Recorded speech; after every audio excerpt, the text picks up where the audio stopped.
We're going to get back into our series that we've been in called Summer Rules, where we've been working our way through the 10 Commandments.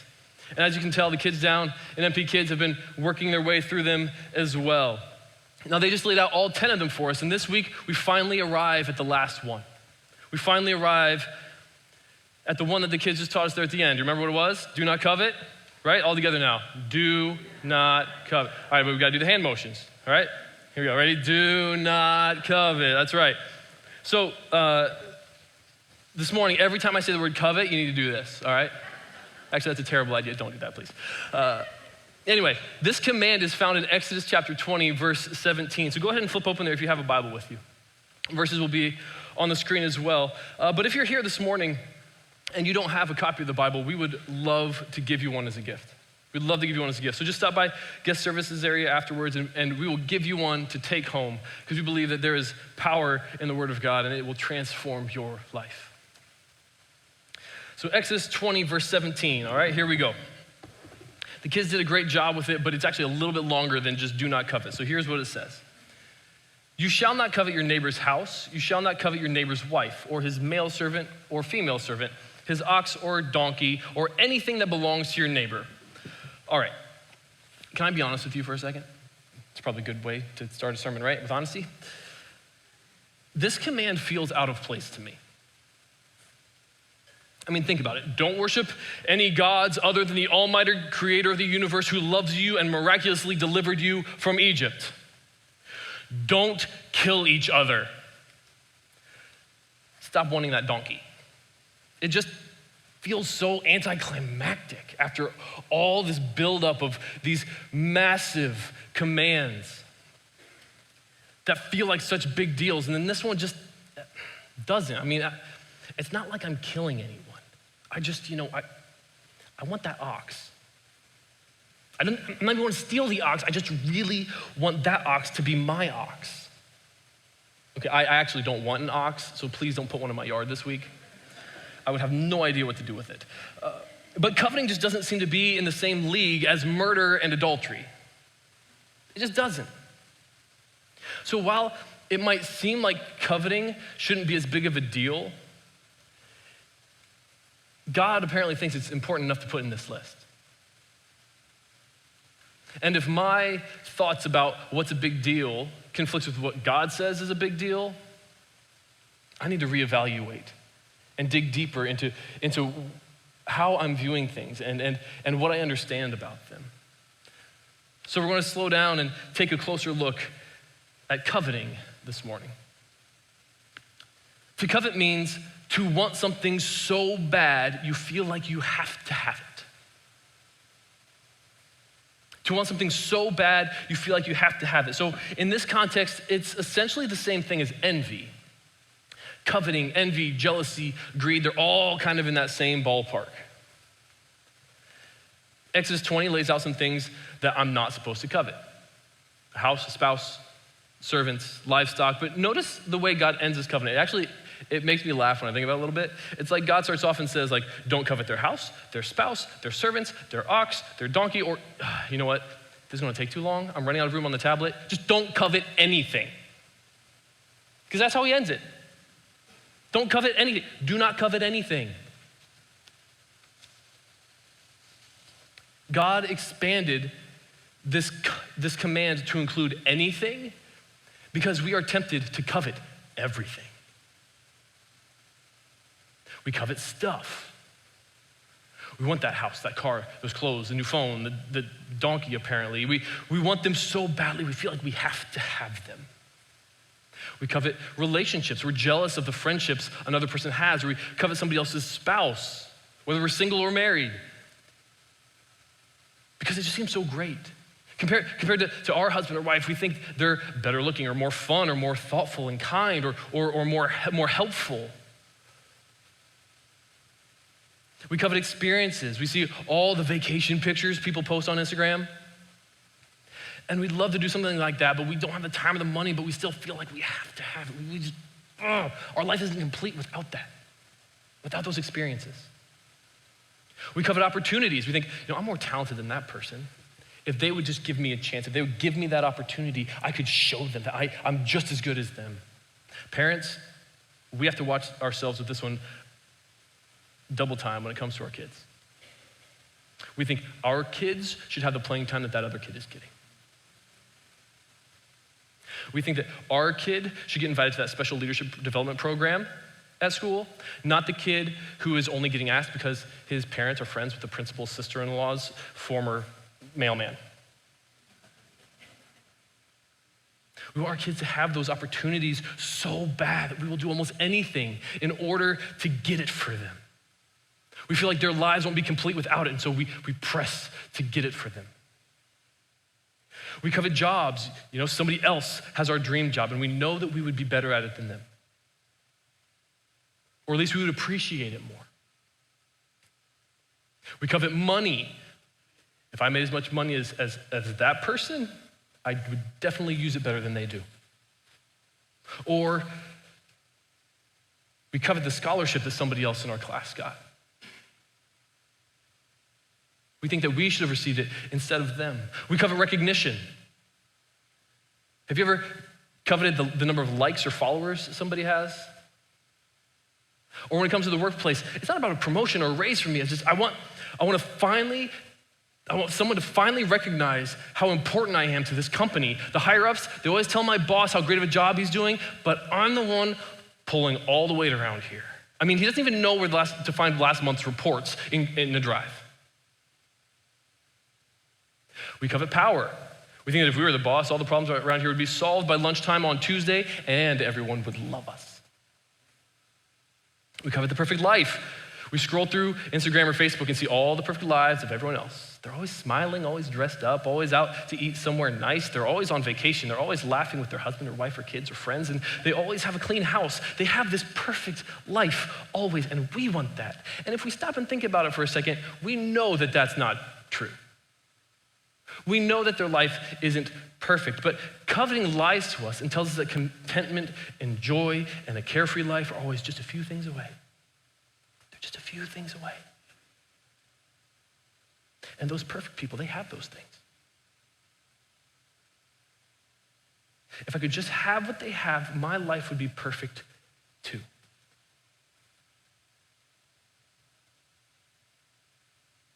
So when God gave this command, he expanded it to say, don't covet anything, because he knows that we are tempted to covet everything. Anything we see we like, we're tempted to want so badly that we have to have it. So at its root, coveting is discontentment. There's a lot more wrong with it too, which we'll talk about later, but discontentment is us saying, the good life is just one or two things away. Once I get those, everything will be right in my world. As you may have noticed, this command is a bit unique from the others as well, in that coveting is primarily a heart issue. The others are heart issues as well, but at least how they're presented in Exodus 20, don't kill is an action. Don't commit adultery, another action. Don't make idols, another action. Don't lie, another action. Don't covet, wait, that's not an action. That's aiming at our desires. That's aiming at my feelings and my thoughts. It's an internal thing, a heart issue. Coveting is an internal desire, maybe even a good desire that's gotten out of control and has crossed the line to become sinful. And when those desires move from innocent wants to, I have to have it, it starts to rob us of the freedom that God has given to us. Throughout this series, we've talked about how God didn't give these commands to restrict our freedom. They are a gift to us. Remember, before God even started giving these commands, he gave his people this reminder in Exodus 20, verse 2. He said, I am the Lord your God who brought you out of Egypt, out of the land of slavery. I am the God who gave you your freedom. So now to fully experience and enjoy that freedom, follow these commands because they're the only way to flourish in that freedom. If you start killing each other, there's no freedom there. Always looking over your shoulder, sleeping with one eye open because you're scared that somebody might come murder you. That's not freedom. You start to steal from each other. There's no freedom there. Constantly worried that someone bigger or stronger or more powerful could walk off with the things that you need to put food on the table and provide for yourself and your family. That's not freedom. Worshiping other gods. God says, I'm the one who set you free from slavery. There is no freedom in other gods. I'm the one who set you free. I'm the God of freedom. And now God is saying, don't covet, because there's no freedom there either. It's like this. Have you ever been to a birthday party for a little kid? One maybe where the parents went all out. I mean, there's pizza and hot dogs and cake and ice cream and 8 different kinds of drink that will rot your teeth as you swallow. There's a bouncy house and somebody making balloon animals. Like, this thing is epic. But then you notice this kid off to the side sitting by himself with this face on. And you're like, I wonder what that kid did to get put in timeout. Maybe like called someone a name, or maybe some other kid called him a name and he's upset. But then you realize, actually, nothing has happened. He went over and sat in that chair all by himself. He's not angry because someone called him meanie head. He's not there because he pushed someone in the bouncy house. He's sulking in that chair because that pile of presents isn't for him. And his dad is there trying to help. He tries to explain it to him. You know, your birthday is in a few months, and like there'll be presents then. And the kid isn't having it. His dad brings him a balloon and will try to help to just like get him out of the funk, right? But the kid throws it on the ground, and then he informs his dad that the bouncy house is stupid too. This kid cannot enjoy the cake or the pizza or the tooth-destroying sugar water. He can't enjoy the games, he can't enjoy the bouncy house, he can't enjoy his friends because coveting is stealing his joy. He isn't content with all the good things freely available to him. He needs more in order to be happy. The 10 Commandments are for our freedom. Don't covet, don't do it, don't go down that road. If you do, you will re-enslave yourself to the misery of chasing stuff that will never deliver on its promise to satisfy you. Don't re-enslave yourself to staring at that car in your neighbor's driveway. You're having a good day and then it's all ruined because your neighbor drives by in that new truck that you want so badly. Your day is ruined because you've chained your joy to that car. When we covet, we are freely forfeiting our freedom. We're saying, God, if freedom doesn't include that, I don't want it.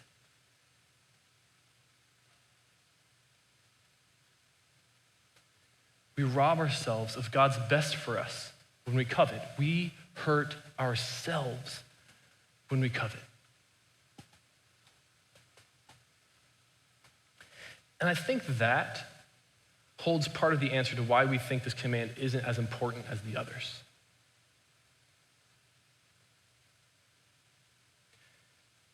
Yes, coveting hurts us, but we're lulled into thinking that it just hurts us, that it's only about me. It's an internal problem, it's a my heart problem, and I can convince myself that it doesn't hurt those around me. It doesn't destroy community.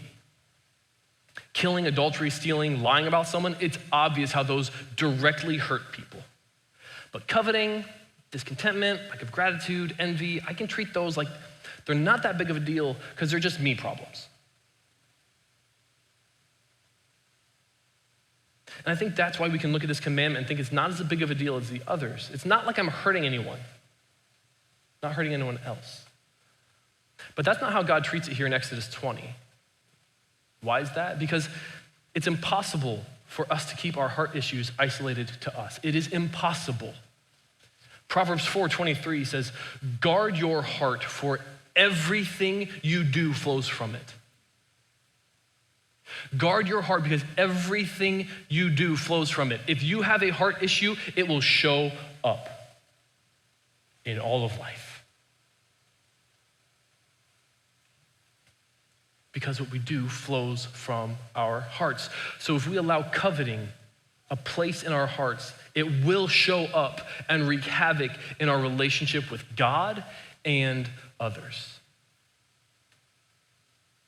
And I want to take a closer look at both of those things, how coveting impacts our relationship with God, and then how it impacts our relationship with others.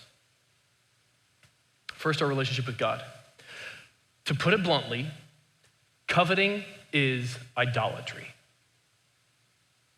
Coveting is idolatry.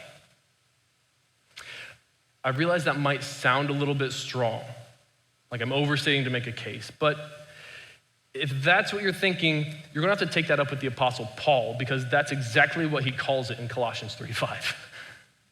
In Colossians 3, there's this list of things that we're supposed to put to death in our lives, which is really strong language. If you find any of these things hanging around your life, kill them. One of those things you're supposed to put to death, quote, put to death covetousness, which is idolatry, end quote. Put to death covetousness, which is idolatry. God wasn't taking coveting lightly in Exodus, and Paul is not taking it lightly here. Coveting is idolatry. Don't mess around with it. Put it to death. And in case once isn't enough, Paul says it again in Ephesians 5:5. For you may be sure of this, that anyone who is covetous, that is an idolater, has no inheritance in the kingdom of Christ and God. Coveting is idolatry. When I covet, I am an idolater. So how does that work exactly? How is coveting equal to idolatry? Well, an idol is a man-made statue, usually representing a god. People would worship these statues, believing rain or healing or protection or blessing would come to them as a result. Believing a statue would bring this to them. So idolatry was people putting their hope into a created thing. That's not too far off from coveting, is it? Putting our hope in some created thing. We look around at all the created things out there, at the stuff we see other people have, and we think, that's what I need. I can't be happy unless I get that. I have to have that. That thing will solve my problems. If I had that, I would finally be fulfilled. Putting our hope in that created thing to give us significance or fulfillment or joy. So when we covet, we turn away from God and pursue some created thing instead, trusting that it will bring us fulfillment, contentment, joy, security, peace, prosperity, meaning something. It will bring us whatever we desire. So idolatry and coveting are both putting our hope in a created thing instead of God. And every single time, idols fail to deliver. We change jobs because we are sure that this one is going to bring us contentment. It doesn't.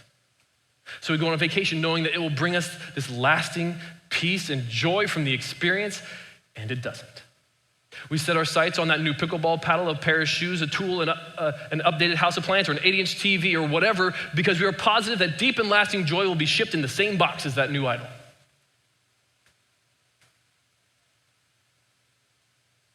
Surprise, it doesn't work.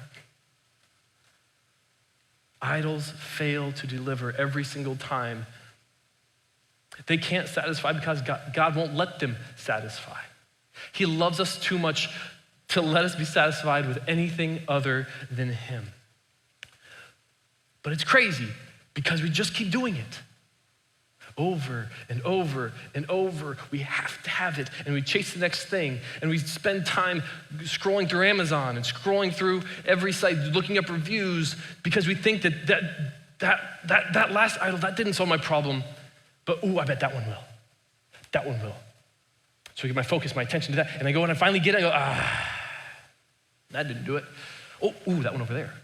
I'm sure that one will. So we turn our focus to that. We pursue it, we get it, and we go, not that one either. Over and over and over again, this cycle repeats itself. And we make sacrifices to these idols. We work 70 hours a week neglecting our friends and family and God because we have to have that promotion to be happy. And so we turn away from the things that God says are good in order to get the thing that we believe we have to have. We make sacrifices to these idols. We spread rumors about people because we think that if their popularity goes down, mine can go up, and I just have to be seen that way by my classmates and my friends. We make sacrifices to these idols. We sacrifice what we know is good in order to get them. I mean, how many times do I need to be let down by these things before I start to realize that the Bible is right? That idols are worthless, and they're not worth the sacrifice. They're not worthy of the sacrifice. They're actually worse than worthless. Idols lead us away from the God who set us free, and they rob us of the good that he wants to bless us with because we believe the lie that we can find the same thing he offers in something else. God says, I love you unconditionally, and I'm offering you true joy that won't fade. I'm offering you peace that defies understanding. I'm offering you every spiritual blessing in Jesus. I will provide for you. I will watch over you. I will never leave you or abandon you. I'm inviting you to come and to be my child, to be close to me. And we say, yeah. But you know what would be really good? A new phone. When we think about it that way, we see the absurdity. We see the absurdity, and yet we keep going back to it. I keep going back to it. Do you see how coveting isn't just this small thing that affects only me? It wreaks havoc on my relationship with God. Because it means I'm continually putting other things above him. Coveting and idolatry. Putting our hope in something created to bring us what only God can. Coveting and idolatry, where we take a created thing and place it higher in our lives than our Creator. Coveting hurts our relationship with God. But what about my relationship with others? How does coveting hurt those around me? Well, let's look at Romans 13. Romans 13, verse 9. The Apostle Paul writes this. He says, the commandments, you shall not commit adultery, you shall not murder, you shall not steal, you shall not covet. And whatever other commands there may be are summed up in this one command: love your neighbor as yourself. You shall not covet is part of loving your neighbor as yourself. So if I covet, then I cannot love my neighbor. That's what this is saying. Now go back to Exodus 20:17. All right, let's read it carefully, because you know what it doesn't say? It doesn't say you shall not covet a better house. What does it say? You shall not covet your neighbor's house.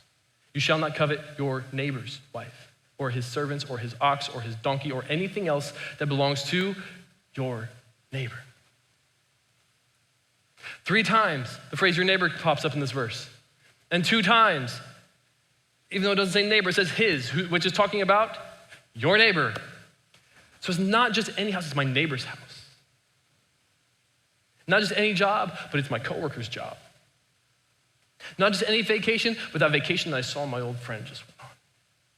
Now here's where the rubber meets the road with coveting and my ability to love others. Because if I believe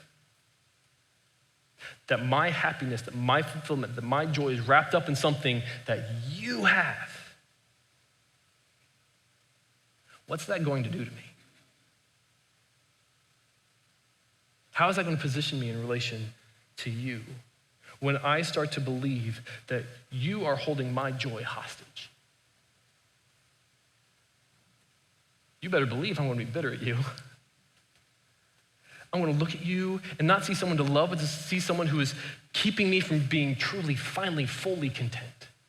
It's your fault that I'm not content because you have the thing that I just have to have. That promotion I wanted at work, I know it was going to be the final piece of my eternal happiness. It was going to elevate my life to a level of unending bliss that few have ever known. But she got it instead of me.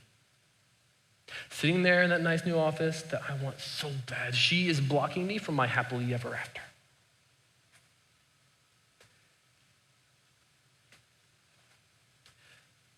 And I start to think about that other person in very negative ways. It's not just that I want it, and I want you not to have it. You don't deserve it, I do. I would appreciate that vacation more. I would love your spouse better than you do. I would be more responsible and generous if I made as much money as you do. You shouldn't have it, I should. Coveting turns me against my neighbor instead of motivating me to love them. It turns me against my neighbor instead of motivating me to love them. And it's because I care more about that thing than I do the person. I care more about that thing than I do the person. Coveting drives a wedge between me and my neighbor. James 4, 1 and 2 lays it out this way. It says, what causes fights and quarrels among you? Do they not come from your desires that battle within you? You covet, but you cannot get what you want, so you quarrel and you fight. Coveting makes it impossible for me to love my neighbor to the degree that I will be happy when bad stuff happens to him. That new truck that he just got that I should have, I'll find myself having a little internal dance party when he hits a deer. How is that loving my neighbor? Just like coveting puts a created thing higher than God, coveting also puts things above my neighbor. I'm putting my love for a thing ahead of my love for you. Look, Jesus said that the greatest two commandments in all the Bible are to love the Lord your God with all your heart and with all your soul and with all your mind, and to love your neighbor as yourself. It's no wonder then that God takes coveting so seriously, since it does so much damage to our relationship with him and with others. So in Luke 12, Jesus said, watch out, be on guard against all coveting. Be on guard against all coveting. Well, how can we do that? What do we have to combat coveting? Well, a few things here. First, let's get in the habit of practicing gratitude. Let's practice gratitude. We need to do a better job of being thankful, of noticing the blessings in our lives. Every day, there are literally thousands of voices telling us that we need something new or better, or this will solve your problems, or this is great. But there are very, very, very few voices reminding us how blessed we already are. Every commercial, every ad tells us you need something more. I was told this week I needed a new truck. I didn't know I needed a new truck. And it has to be a Chevy, apparently. Those voices are constant, they're unending, and yet there are so few saying, like, what are you thankful for? What are you grateful for? What blessings do you see in your life that you want to say thank you to God for? So set aside some time each day. Maybe it's in the car each morning. Turn off Spotify and just think about what God has blessed you with. Or maybe around a meal, sharing with some other people, like change the topic of conversation to talk about things that you're grateful for. It's amazing, actually, if you just sort of like listen to conversations that go on, how many of them are about like, oh, I saw this thing, it looks awesome, right? As opposed to, hey, this thing that's already in my life, it is awesome, isn't it?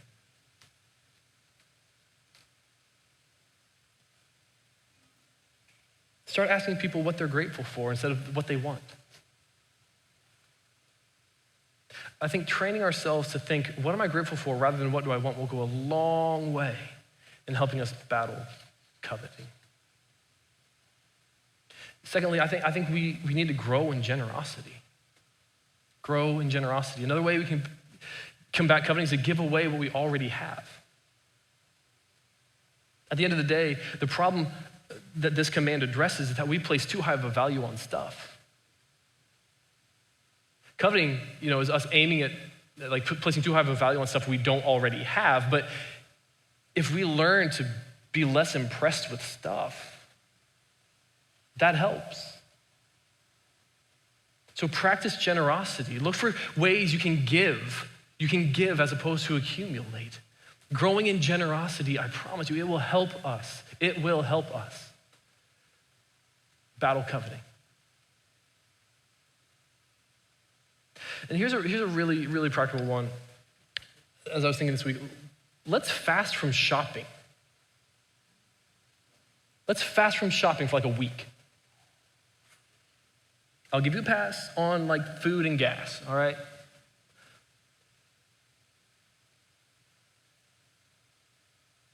But that impulse to open up Amazon and scroll through it, that impulse to just kind of scroll through what's on Facebook Marketplace. Is there anything that I need?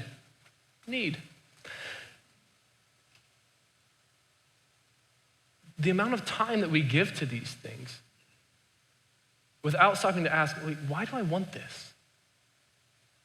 It's kind of absurd, actually. Like, I don't think we realize how much time, myself included, we devote to buying stuff. We spend hours upon hours reviewing the 7,000 different water pitchers that have a built-in filter. And we end up buying the first one we saw anyway. Do you know that Americans spend, I looked this up, Americans spend 2.8 billion hours on Amazon every year. 2.8 billion hours. You can't wrap your mind around how long that is. To help, let me say it this way. That's just shy of 320,000 years. Every year, Americans collectively spend 320,000 years of time on Amazon. Let me reduce that a little bit more for you. Every hour, Americans collectively spend 36 and a half years on Amazon. I'm 37 and a half years old. So roughly every hour, Americans spend my lifetime on Amazon. We give so much time to the stuff, and we don't stop and think, why?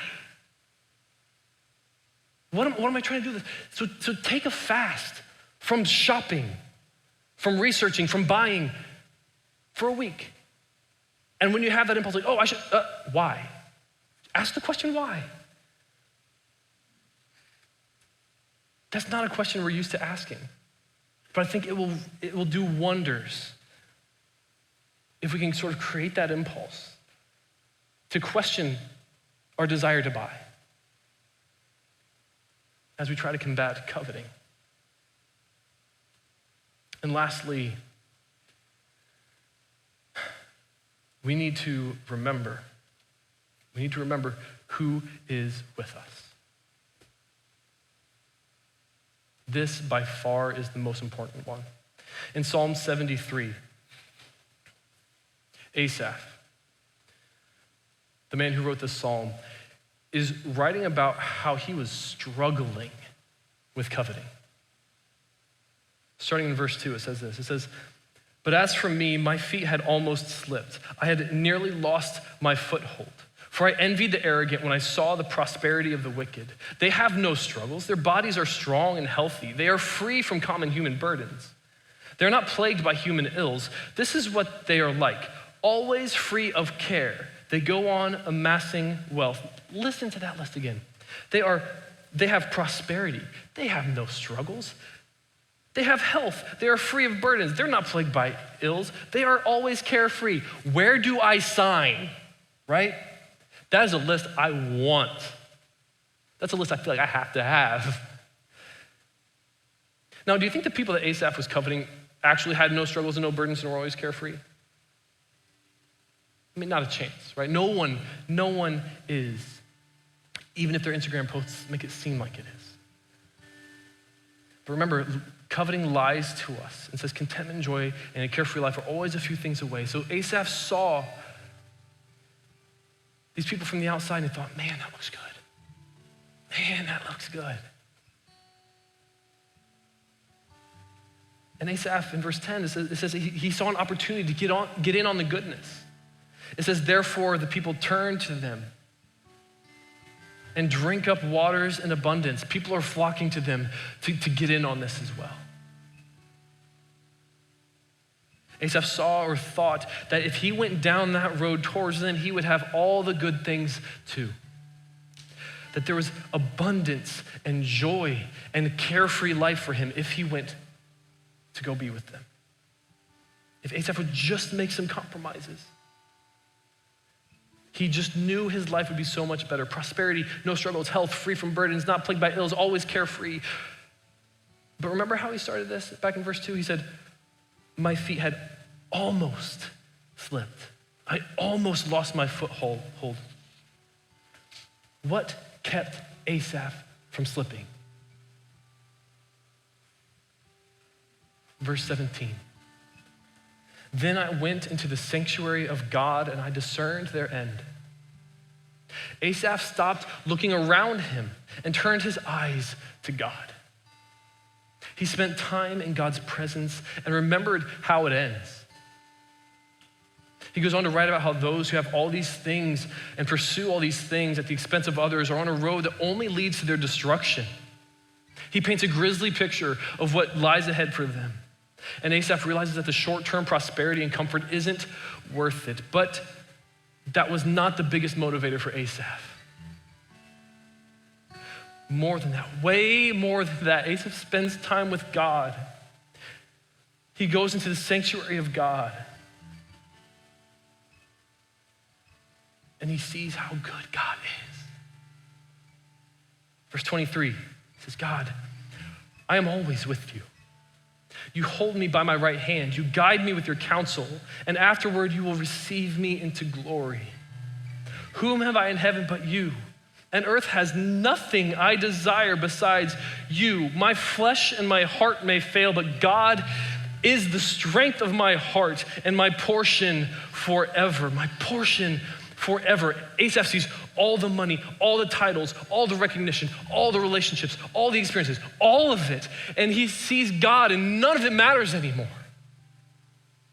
None of it matters anymore.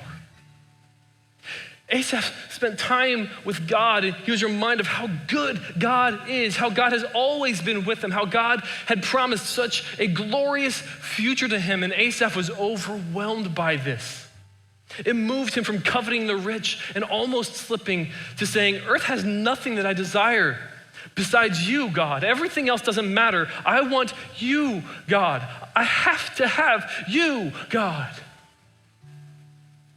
And we can see and say the same things as Asaph. Honestly, even more so because we see the cross. We see the place where God pursued us and said, I love you to the point of sending my son for you. Jesus laying down his life for us. God having sent his Holy Spirit to dwell with us. And so we read Romans 8:32 and we say, he who did not spare his own son, but gave him up for us all. If he would even do that, how will he not also along with him graciously give us all things? God is offering us all things. When we turn our eyes to him, we can start to see clearly that nothing else we can desire compares to him.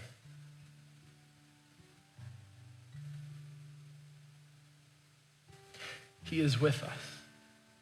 As Asaph said, he is with us.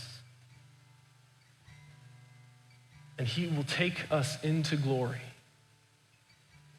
A glory that goes beyond anything we can imagine.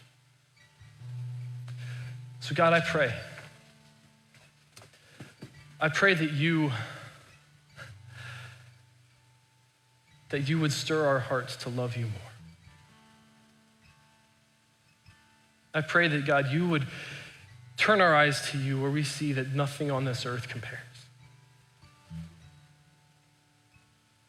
That what you have promised to us is so much better and greater than anything else that we can accumulate here. And all the things here, God, their joy, the contentment that they bring, it all fades. But God, you are with us forever.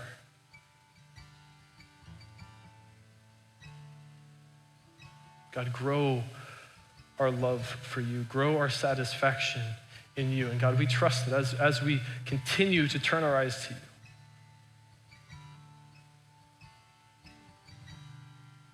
that you will be faithful to your promise.